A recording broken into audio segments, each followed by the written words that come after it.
Hi y'all, we're gonna do lecture 2. This is gonna be on W.E.B. Du Bois and Booker T. Washington.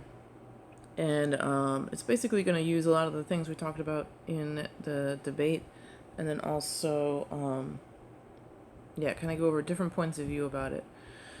So just to go over people's background, Booker T. Washington is gonna be born a slave. He was enslaved when he was born, and then he's gonna be emancipated in 1865. He's going to then go on to go to the Hampton Institute, which is kind of a part of, the educational push during Reconstruction.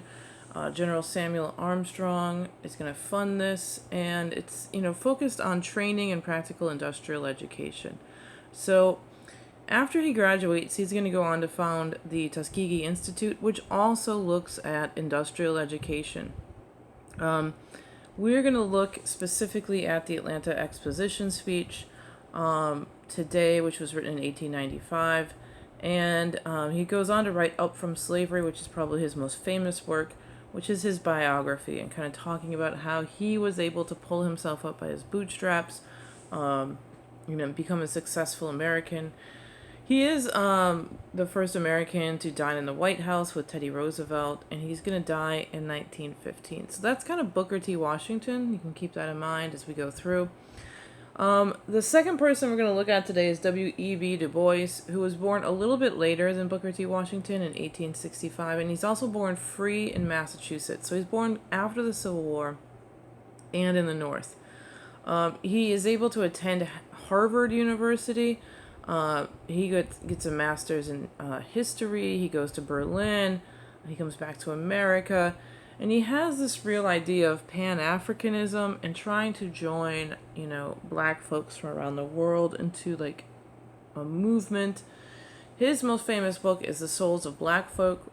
And he is more of a sociologist and a historian. He starts or joins the Niagara movement, and I think his biggest thing that you are going to need to know is that he helps to fund the NAACP. So W.E.B. Du Bois creates this civil rights organization, the NAACP. When he gets on later in life, we're not going to talk about this today, but it is interesting. In 1963, he's going to become much more radical as he goes on. He starts and dedicates his life to civil rights. In the 1920s, he's in the Harlem Renaissance. He keeps up the fight in the NAACP.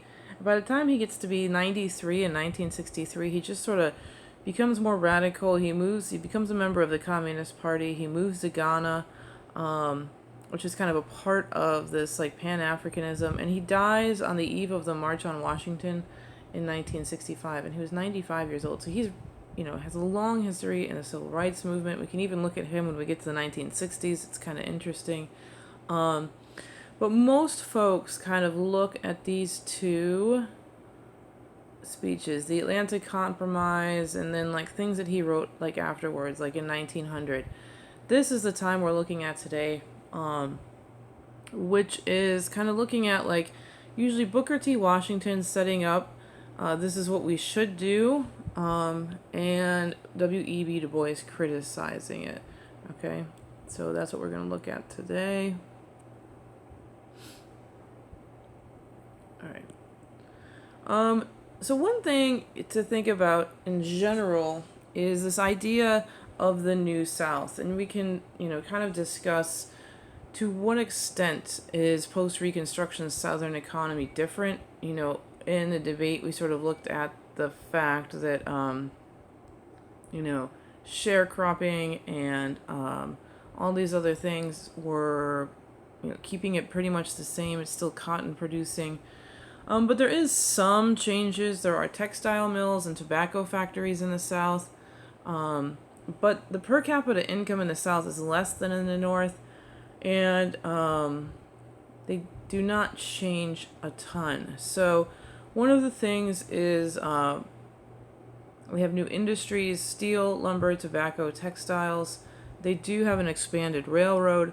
And they do have crop rotation, and this is actually thanks to G.W. Carver, with peanuts and soybeans and sweet potatoes. And so that does help the South, but you still have limited continued poverty in the South. a lack of education, limited skills, weak political leadership. You still have segregation, you still have sharecropping. So the South, and a lot of it, is not really that different than it was before the Civil War. And that kind of ties in with our debate we just had. So as we look at the South as it is, there's differing perspectives on how to deal with this. In 1901, Booker T. Washington is going to write Up from Slavery. He is, we just went over all this. When he does write this, we looked at his history before, he really looks at like the generosity of teachers and philanthropists. He kind of sees America as a hopeful place, a land of opportunity. And so that is that. So Atlanta, in the Atlanta Compromise speech, or the Atlanta Exposition speech, it's actually called Atlanta Compromise by people who are pretty critical of him. In 1865, he goes to Atlanta. He's the only black speaker.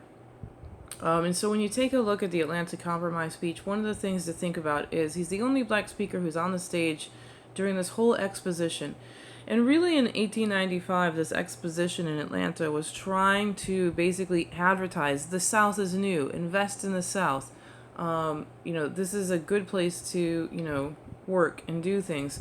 And so they bring in Booker T. Washington essentially to be like, hey, it's not that bad, things are great. But he's speaking to a segregated audience, and this is when he says, cast down your buckets where they are. This is kind of impossible for y'all to read. I'm going to give you guys a paper version of this. But he says, cast down your buckets among those people who have, without strikes and labors or war, tilled your field, cleared your forest, built your railroads and cities, and brought you forth treasures from the bowels of the earth. He's telling white folks to look among black folks, the people who've been with you for forever, for jobs, right? He's saying, don't look at these immigrants who have unions and all these other things. If you are going to make this new economy, look to black folks for your labor. Cast down your buckets where you are. This idea of cast down your buckets where you are is also from I don't know if you call it a parable. It's a story where some people are in a boat and they ran out of water in the ocean, and they're dying of thirst, and they call out to another boat and they're like, hey, do you have any water? And the other boat says, cast down your buckets where you are. Because they were close enough to fresh water, they could have drank the water that was there. So the idea is, cast down your buckets where you are. Go amongst the folks who are here. Hire us. We are great folks. You cannot hire these immigrants. You cannot do all these other things. If you use us, we will have mutual progress. And so Booker T. Washington is kind of asking white folks for an opportunity, right? And this is his target audience. When he says yours, he's talking about business owners.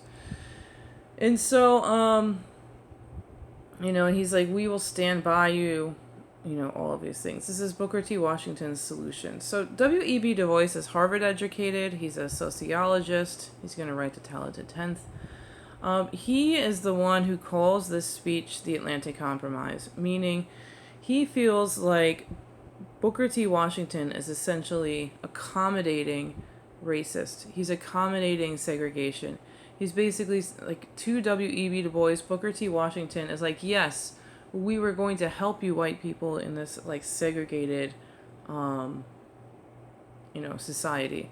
So this is W.E.B. Du Bois' criticism of, Booker T. Washington's speech. And he has another kind of different aspect to his philosophy. So in the speech that I think you're going to look at for homework, it's going to be more like his criticism of Booker T. Washington. But he also has a different vision of how to help folks, black folks. So his idea is that we should focus on the talented 10th. We should focus on the elite, right? We're not going to work our way out of segregation. What we need to do is invest in educate people. We need to elevate people. And we essentially need to prove that, black folks are just as good as white folks.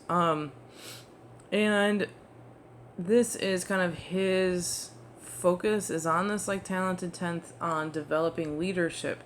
And so he's going to do that through the NAACP, he's going to do that through like active protest. And so W.E.B. Du Bois is going to have a different take than Booker T. Washington. Booker T. Washington is like, if we work hard, we will make it. And W.E.B. Du Bois is essentially saying we will never make it if we don't get our civil rights first. And that is why he kind of funds the NAACP. And so for the assessment that will be on Tuesday, we're going to have time on Monday if you want to review. It's going to be multiple choice on reconstruction, and it's going to be a short answer on either an excerpt from W.E.B. Du Bois or Booker T. Washington. And essentially what I'm going to ask is, what is their point of view? What are they doing, right? And I kind of gave you some hints on that.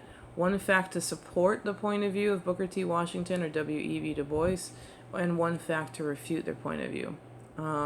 And you can tie in a lot of these ideas from the Reconstruction debate into that. So that is what's coming up.